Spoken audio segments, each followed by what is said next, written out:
3 मुकाबलों में मिली लगातार 3 हार। क्या पाकिस्तान पहुंचेगा इन टॉप 4? एक भी मुकाबला हारा तो हो जाएगा बाहर। आज की वीडियो में करेंगे इसी पर बात, तो आप बने रहिए ना हमारे साथ। नमस्कार दोस्तों, welcome to the world of Ishan की क्रिकेट हाईलाइट। आज बात करने वाले पाकिस्तान टीम के बारे में और तलाशने वाले इनकी संभावनाओं को कि क्या पाकिस्तान टीम यहां से सेमीफाइनल का सफर तय कर पाएगा। क्या शुरुआती 2 मुकाबले जीतकर अगले 3 मुकाबले हारे, यानी 5 में से 3 मुकाबले पाकिस्तान गंवा चुका है और अब सेमीफाइनल के रास्ते लगभग इनके लिए बहुत मुश्किल हो गए हैं। आने वाले चारों मुकाबलों को पाकिस्तान को जीतना होगा, तब जाके पाकिस्तान सेमीफाइनल का रास्ता आसानी से तय कर पाएगा। आज की वीडियो में इसी बातों पर डिस्कशन करने वाले हैं, लेकिन सबसे बड़ा मुद्दा पाकिस्तान की कमजोरियों को लेकर हम आपके सामने लेकर आए हैं, जिस पर स्टेप बाय स्टेप चर्चा करेंगे। आप बने रहिए हमारे साथ, करते हैं शुरू।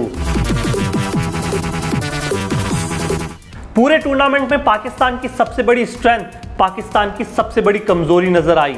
गेंदबाजी डिपार्टमेंट पर जिस पाकिस्तानी टीम को गर्व था वो एज पर स्टैंडर्ड नहीं रही।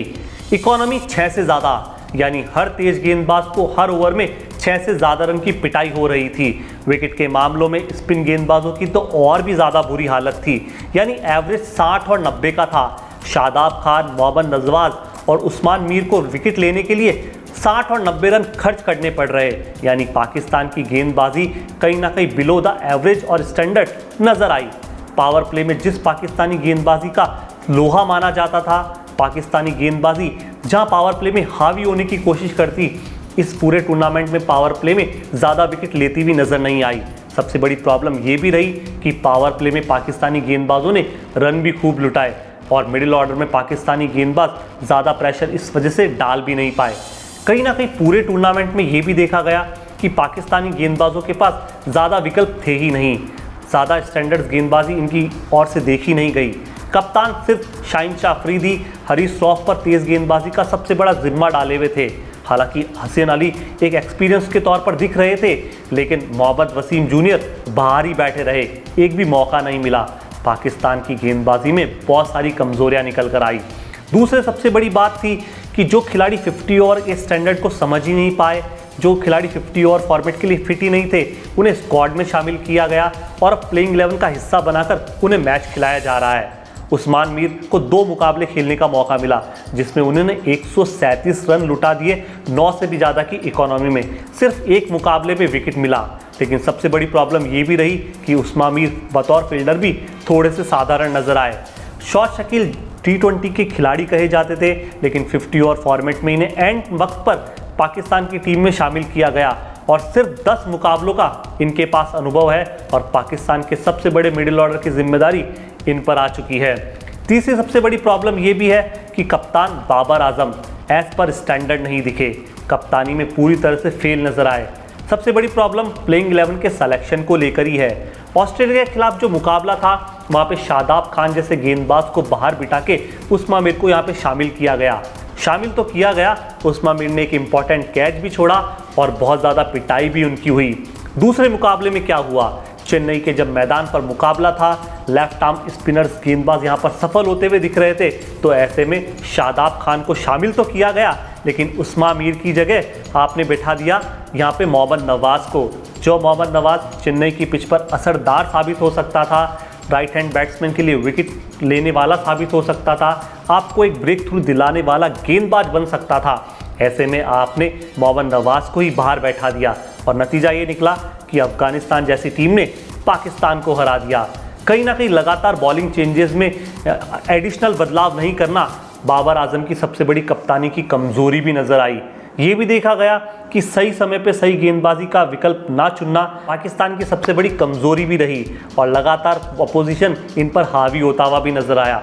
बाबर आजम खुद बतौर बल्लेबाज कुछ ज़्यादा अच्छे दिखे नहीं, सिर्फ इंडिया के खिलाफ 50 रन बनाए, बाकी 3 अपोनेंट के खिलाफ तो इनका बल्ला ज़्यादा चला ही नहीं। ऑस्ट्रेलिया के खिलाफ फेल्ड हो गए, श्रीलंका के खिलाफ भी ज़्यादा रन बनाए नहीं, नीदरलैंड के खिलाफ सिर्फ 5 रन बनाकर आउट हुए। हालांकि अफगानिस्तान जैसी टीम के खिलाफ इन्होंने रन बनाए ज़रूर, लेकिन बड़ी टीमों के खिलाफ बाबर के बल्ले से बड़े रन नहीं निकले। ये अगली प्रॉब्लम है कहीं ना कहीं फील्डिंग डिपार्टमेंट। जहां पे बहुत सारी चिंताएं पाकिस्तान की बढ़ी हुई है। अहम मौक़ों पर अहम खिलाड़ियों के कैचेस पाकिस्तान फील्डर छोड़ रहे हैं और जिसका खामियाजा ये हो रहा है कि अपोजिशन बोर्ड पर बहुत बड़ा स्कोर लगा देता है। ऐसे में पाकिस्तान की ओपनिंग बल्लेबाज और मिडिल ऑर्डर संघर्ष जरूर करते हैं, जो श्रीलंका के खिलाफ हमने देखा, लेकिन ऑस्ट्रेलिया के खिलाफ इतने बड़े स्कोर को चेस करते करते पाकिस्तान सिर्फ इसलिए हारा क्योंकि लगातार फील्डिंग पुअर थी और पुअर फील्डिंग की वजह से ऑस्ट्रेलिया ने बहुत बड़ा स्कोर बना दिया। फील्डिंग में एक और कमी है कि पाकिस्तानी फील्डर्स सिंगल को सेव नहीं कर रहे, अपने जो अपोजिशन के एक रन है उनको डबल में कन्वर्ट कर रहे हैं। ओवरथ्रो की प्रॉब्लम भी पाकिस्तानी फील्डर्स में बहुत ज़्यादा देखी गई है। सही समय पर थ्रो नहीं फेंक पा रहे, सही जगह पे थ्रो नहीं फेंक पा रहे, यानी कहीं ना कहीं जो लोकल क्रिकेट है उससे भी स्टैंडर्ड पाकिस्तान का इस वर्ल्ड कप में कम दिख रहा है।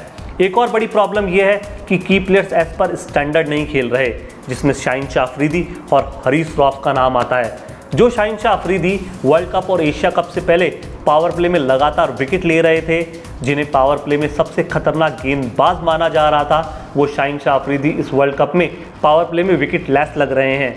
हरीश रौफ की गेंदबाजी तो बहुत ज़्यादा एक्सपेंसिव साबित हो रही है।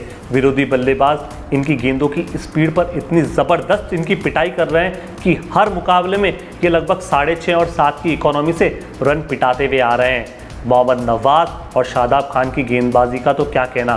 स्पिनिंग ट्रैक होने के बावजूद भी शादाब और नवाज इतनी अच्छी गेंदबाजी कर नहीं पा रहे, जबकि इनके पास एक्सपीरियंस है, बहुत ज़्यादा इंटरनेशनल मैचेस ये खेल चुके हैं। इसके बावजूद भी शादाब और नवाज एज पर स्टैंडर्ड गेंदबाजी नहीं कर पा रहे।